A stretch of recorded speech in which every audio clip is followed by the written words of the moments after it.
আসসালামু আলাইকুম। আপনাদের সবাইকে নানুপাড়া রান্নাঘরে স্বাগতম। এই চ্যানেলটা আমার আম্মা চালায়, কিন্তু আজকে আমার আম্মার শরীর অসুস্থ থাকে, ওনার চ্যানেল থেকে আমি রান্না করে দেখাবো। আজকে আমার ছোটো বোনের জন্মদিন, এজন্য আমরা একটু ছোটোখাটো আয়োজন করছি। আয়োজনে থাকতেছে আমাদের fried rice, chilli chicken and Chinese vegetables. তো আমি আপনাদের শুধু আজকে চিলি চিকেনটা রান্না করে দেখাবো। তো ফার্স্ট আমরা এটা ম্যারিনেট করবো, চিকেনটা মানে আমরা লবণ দিব সামান্য, সয়া সস 2 চা চামচের পরিমাণ, আর হচ্ছে গোলমরিচ গুঁড়া, কর্নফ্লাওয়ার, আর এর সাথে দিয়ে দেবো একটা ডিম।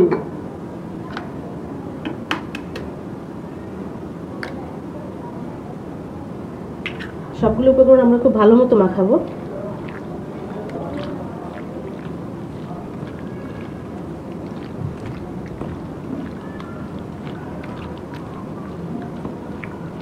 আমার মাখানো শেষ, আমরা এইভাবে 20 মিনিট রেখে দিব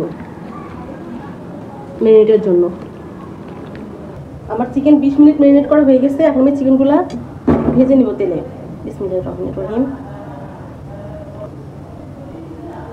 আমরা চিকেনগুলো দিয়ে দেবো। আমি গরম তেল অনেক ভয় পাই।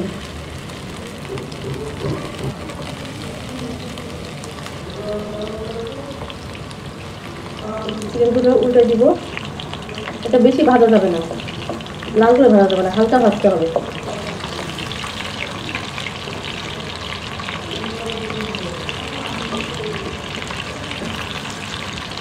চিকেনগুলো ভাজা খেয়ে হালকা সোনালি রঙ করে ভেজে নিচ্ছি, হালকা ব্রাউন কালার আসছে বানাই যেটাকে বলে।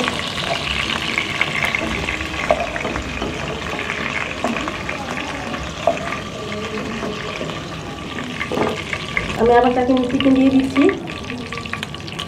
আমরা এইভাবে করে বাকি চিকেনগুলো ভেজে নিব। আমি কাঁটা চামচ ইউজ করতে তো হাতে লেগে যায়, তো তখন আনইজি লাগে বা আবার হাত ধুতে না হয়, এই জন্য। ঠিক আছে, আমি সবগুলো চিকেন ভেজে আবার আসছি আপনাদের কাছে। চিকেনগুলো ভাজা হোক, আমি সাইডে একটু চিলি চিকেনের সসটা রেডি করে ফেলি। ঠিক আছে, আমি এখানে নিব হট টমেটো সস, এরপর নেব সয়া সস, পরিমাণ মতো নিলাম আর কি, আন্দাজ করে। আপনারা একটু পরিমাণটা আন্দাজ করে নেবেন, আমি তো মেপে নিচ্ছি না। চিকেনের পরিমাণ অনুযায়ী আপনার সসটা নেওয়া লাগবে। আর দিয়ে দেন একটু ম্যাগি সস। ওকে, এর সাথে একটু দিব আমি চিনি স্বাদ বাড়ানোর জন্য। আমি 1 টেবিল চামচ পরিমাণ চিনি দিলাম। চিকেন পাউডার দিব, 2 স্পুন চিকেন পাউডার দিয়ে দিলাম। এটা মিক্স করে রাখবো।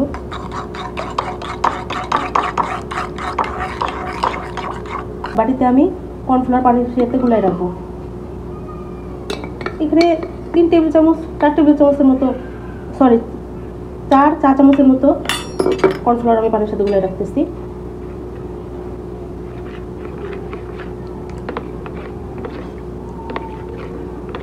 আমি চিলি চিকেনে দেওয়ার জন্য কিছু অনিয়ন ভাজে নেব তো গরম তেলে।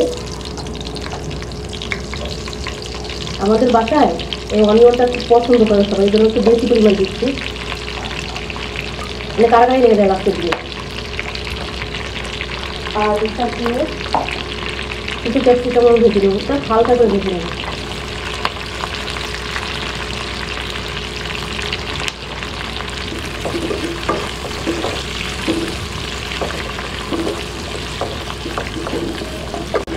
আমার পেঁয়াজ এবং ক্যাপসিকামগুলো হালকা মতো ভালো হয়ে গেছে, আমি উঠায় নিচ্ছি এখন।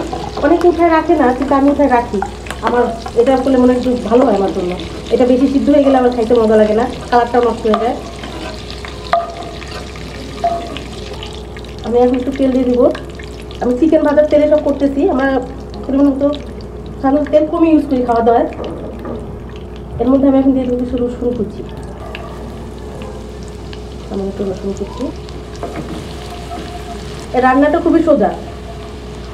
আমি সাধারণত রান্না করি না সবসময়, মাঝে মাঝে করি। আমাদের এই রান্নাগুলো অনেক মজা লাগে করতে। এর মধ্যে কিছু কাঁচামরিচ দিয়ে দেবো, কাঁচামরিচ করতে আসছি আমি একটু চেষ্টার মতো কাটছি। এগুলো চিকেনটা বেশি আমি বেশি কাঁচামরিচ দিলাম, আমার বাসা সবাই ঝাল পছন্দ নয়। এই খাবারগুলোতে চিকেন পাউডার ইউজ করলে খাবারের স্বাদটাই চেঞ্জ হয়ে যায়, মানে ভালো হয়, ইমপ্রুভ উন্নত হয়। চেঞ্জ হয়ে যাবে, খারাপ হয়ে যায় তা কিন্তু না। তাহলে আমি কি দাম হয়? এখন আমি যে সসটা রেডি করে রাখছিলাম সেই সসটা দিয়ে দেবো।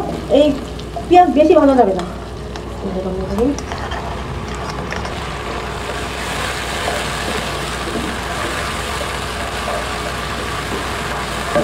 এই রান্নাটা কিন্তু হাই ফ্লেমে করা যাবে না, মিডিয়াম ফ্লেমে করতে হবে। কারণ যদি মশলা কিংবা রসুন কাঁচামরিচ যেতে যেন যদি পুড়ে যায় তাহলে খাবারের স্বাদটাই নষ্ট হয়ে যাবে। আমার সসটা রান্না কমপ্লিট। এখন আমি চিকেনগুলো দিয়ে দিব।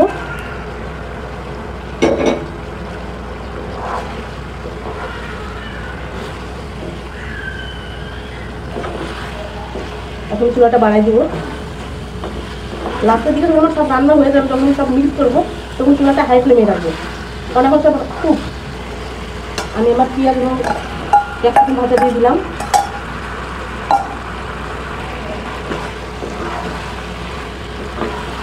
এরপর যে আমি ওই যে কর্নফ্লাওয়ার গুলো যে পানিটা ওইটা দিয়ে দিব।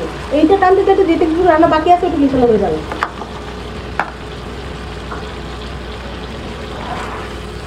রান্নার শুরুতে যে কথাটা বলছিলাম, আমার আম্মা অনেক অসুস্থ। আসলে আমার বাসায় কিছু দুর্ঘটনা হচ্ছে, তো আমার ছোটো মামা হঠাৎ করে মারা গেলেন। আমার আম্মার জন্য ছোটো ভাই অসুস্থ হয়ে পড়ছে। তারপরে আবার একটা দুর্ঘটনা আমাদের ঘটছে, আপনাদেরকে দেখাই আমি। এই যে আমাদের রান্নাঘরে আগুন ধরে গেছিলো, টাইলস পুড়ে গেছে, ভেঙে গেছে, দেয়ালের কালি হয়ে গেছে, পুরোগুলো সব পরিষ্কার করা হয়েছে। মানে এইসব কিছু দুর্ঘটনার জন্য আম্মা মানসিকভাবে অনেক বিপর্যস্ত, আর শারীরিকভাবে। দোয়া করবেন আমার আম্মার জন্য, আর আমার মামার জন্য দোয়া করবেন। তাহলে কেমন আছে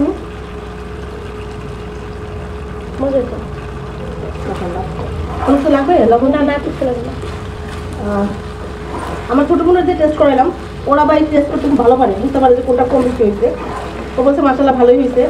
তো ইনশাল্লাহ আশা করি ভালোই হবে। আপনারা দোয়া করবেন, আর আমাদের চ্যানেলটা দেখবেন, সাবস্ক্রাইব করবেন, লাইক করবেন, শেয়ার করবেন প্লিজ। আমার আম্মা করাতে তো একজন বয়স্ক মানুষ, মানে একটা উদ্যোগ নিতে, সবাই আমরা হেল্প করলেই, আপনারা হেল্প করলে সবাই দেখলে ওনার ভালো লাগে, উনি একটু আগ্রহ পায়। তাদের মধ্যে থাকলে ওনার মনটা ভালো থাকে, বুঝতে পারছেন? এই জন্যই জাস্ট আমরাও হেল্প করি আমার আম্মাকে, যেন উনি করতে পারে। দোয়া করবেন। আমার রান্না শেষ, আমি চুলাটা নিভাই দিব। এই খাবারটা যখন আমি পরিবেশন করবো তখন আপনাদের ইনশাল্লাহ দেখাবো। নামানোর আগে একটু গোলমরিচ আর সামান্য একটু টেস্ট দিয়ে দিব, এটা খাবারের সাথে বেড়ে যাবে। আমি এটা একটু ড্রাইভাবে করছি, অনেকে এটা একটু ঝোল ঝোল রাখে, পানি দেয়, কিন্তু আমি যেহেতু এর সাথে আমার একটা চিকেন ভেজিটেবলস করবো, এই যে কোনো ইনগ্রিডিয়েন্ট মোটামুটি রেডি করা ভালো হয়ে গেছে, এই জন্য আমি এটা ড্রাই করে করছি। ঠিক আছে, ওকে।